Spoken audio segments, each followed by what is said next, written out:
cocktail. It's time. I want to do a quick ingredients check with everyone. So you should all have plenty of ice to hand. This is a ridiculous amount, it is. But I'm going to need it to cool down my cocktail in my cocktail shaker, priority number 1. Priority number 2, we're going to be making simple syrup today. So I'm going to want to cool that down very quickly. So in fact, the first thing I'm going to do actually is let's make our simple syrup. So you've got a pot ready, and I'm going to add about a cup of water to that pot, and I'm going to add probably about just under an equal amount of sugar. Simple syrups ratio are usually, about 1 to 1. I'm going to eyeball this one. Sometimes I go a little bit less. I don't like things that are too sweet. You probably have white sugar to hand, which is really good to use. I don't. I have so little. This is all the white sugar I have left in the world, and I'm going to use it to rim our cocktail glasses. So I'm just using just a natural cane sugar. If you prefer to use things like honey, you can. You can use brown sugar by all means. Your simple syrup will certainly have more of a molassesy type flavor to that. Let's see, if you're low glycemic, you shouldn't be making cocktails anyway, but if you are, then you can by all means use stevia. If you're used to that somewhat weird flavor, you could have a simple syrup like that. So essentially, we're boiling our sugar and water, mine's a nice brown color right now, until the sugar dissolves, so it's suspended in that liquid. If you have tamarind, this is an awesome way to make a really sour and sweet simple syrup. I'm assuming you guys are kind of running low on coconut sugar. Good, yes, Cutie Pie Escape, great idea. I have some in my cupboard. Why didn't I use that? Darn it.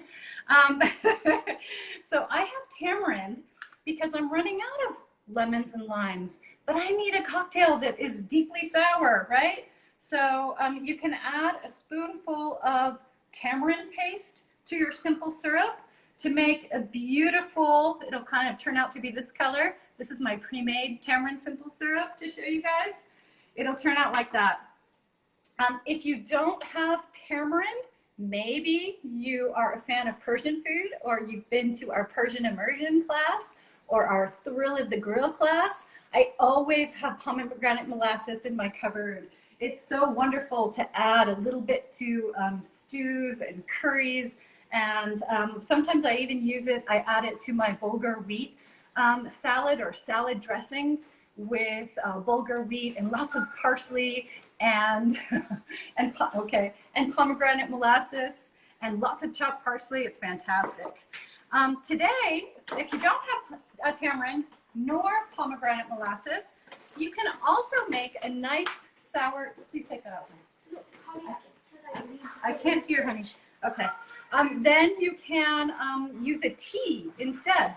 So here I have hibiscus tea that I'll use. So this is just straight hibiscus flowers. So I'll make my simple syrup really sour with hibiscus.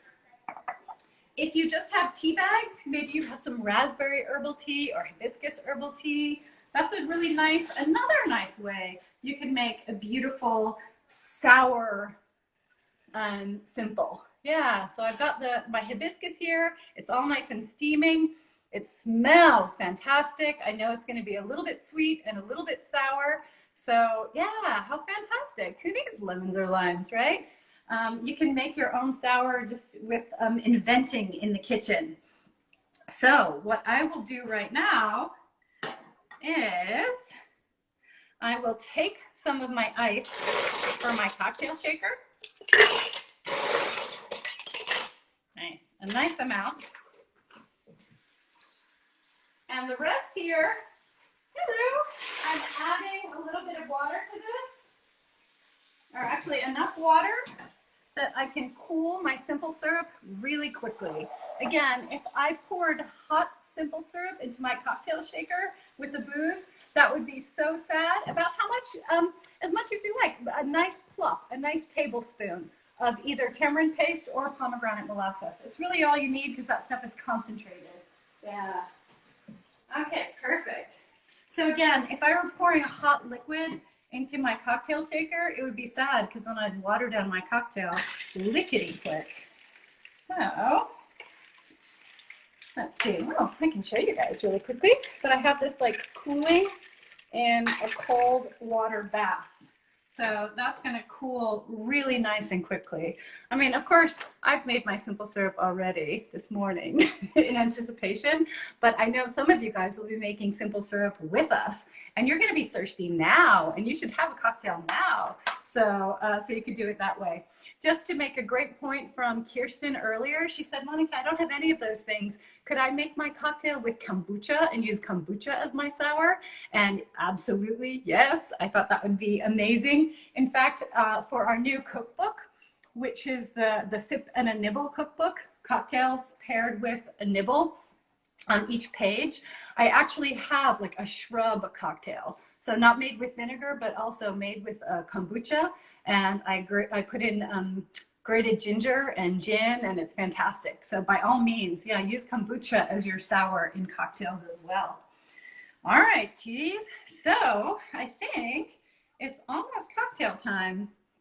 If you're making simple syrup along with me, give your simple syrups a little stir.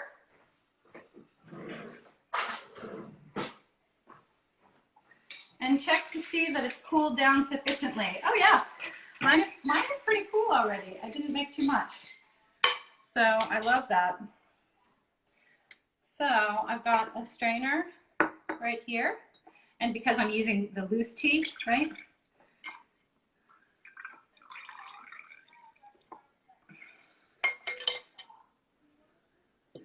Perfect. So right here, I've got some really awesome, very concentrated hibiscus simple syrup that you can use as well.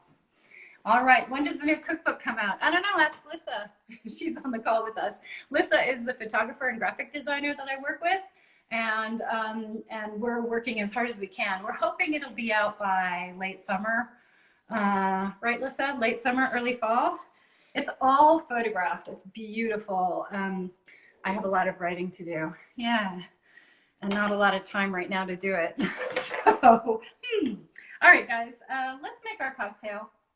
I think what's really nice for a super sour drink is to rim the glass with some sugar. So you can dip your glass in a little bit of water. I happen to have a little bit of lime left. So I'm gonna run the lime along the rim of my glass here. And then you've got some sugar ready on a plate, the last of my sugar, and you can really kind of crunch that in. And I like to do this, pretty. I like to do this a little bit early because what I love is, unlike salt on a cocktail, which kind of, it stays in this very loose form. You know, if I have a margarita, I'm licking all the salt off first. With a sugar rim, the more in advance you make it, or if you put it in the freezer where it's really nice and dry, the sugar rim will really dry well around the glass. So it stays there for a long time, and you can enjoy it with a cocktail like this one, which is going to be super sour. So I love those little touches. So super. Okay. So the other thing I'll do is get my glass ready with a gorgeous king cube.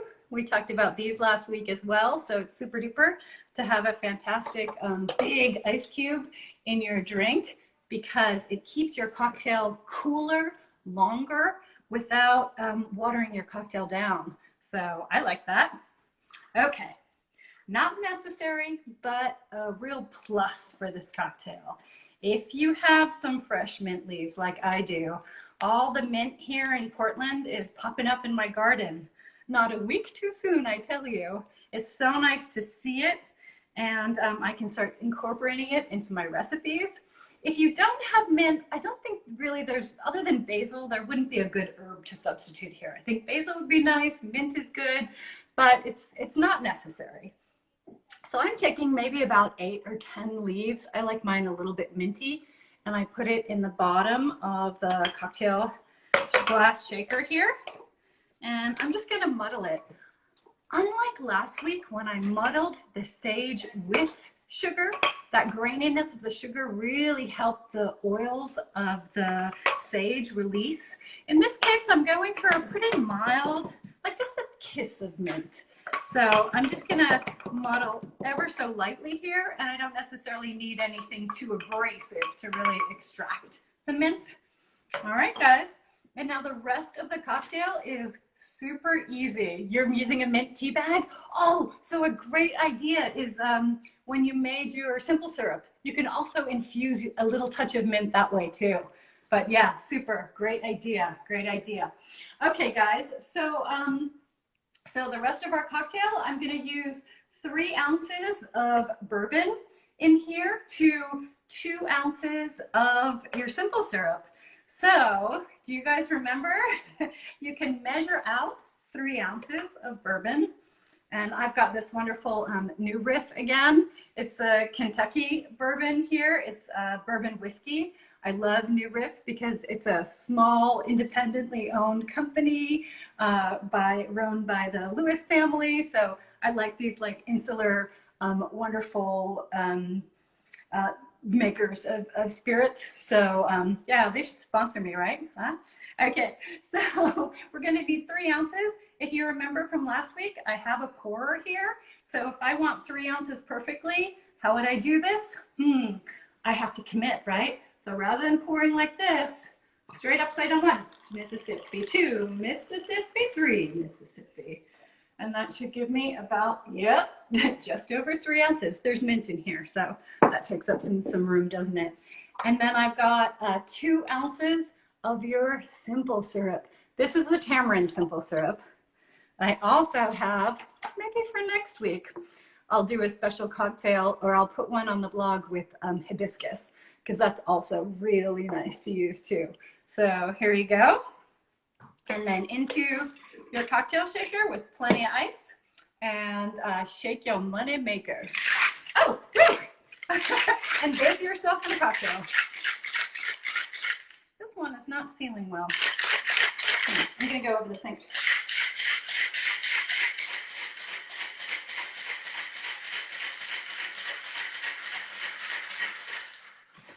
Okay, that's probably shaking a little less, but I'm kind of bathed in bourbon right now. I'll enjoy that later. Awesome.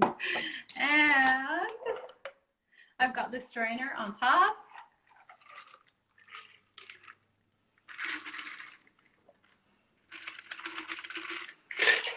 Almost perfection. One moment, please.